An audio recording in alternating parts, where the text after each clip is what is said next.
саногундагы чекиттин ордуна кайсы сан туура келет? Бул жерде бир саноого берилген жана анда бир чекит көрсөтүлгөн. Бул чекиттин ордуна кайсы сан туура келе тургандыгын аныктоо керек.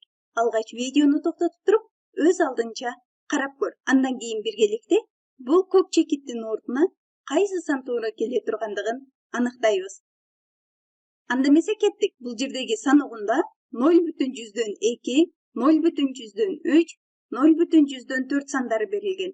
Демек, сандарды көрсөтүп турган бирдик кесиндилердин аралыгы ал жүздүк үлүшкө барабар. 0,100ге барабар. Анда бул жердагы 0,100ге барабар. Бирок бул жердеги көк чекит 0,3 жана 0,4 сандарынын аралыгында. Бирок бул жердеги сандардын аралыгы дагы 10 бирдик кесиндиге бөлүнгөн. Анда бул бирдик кесиндилер жүздүк үлүштөн 10 эсе кичине болгондугу үчүн анда ал миңдик үлүштү түшүндүрөт. 0,1000ден 1ди түшүндүрөт. Себеби ал жүздүктөн 10 эсе дагы кичине болуп жатат.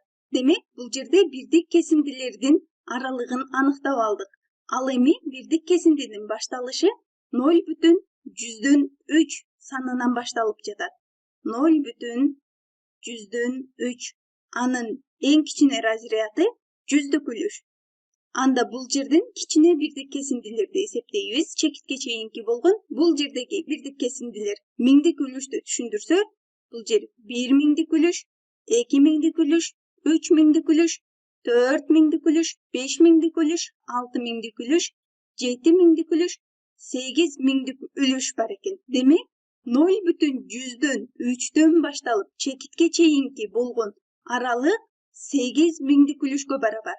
Анда ага 0,100дөн кошуп алабыз 8 миңдик үлүштү. Анда бул жерде кошо турган болсок, миңдик үлүшү 8, жүздүк үлүшү 3, анда жүздүк үлүштөн кийин миңдик үлүштү кошуп жазабыз.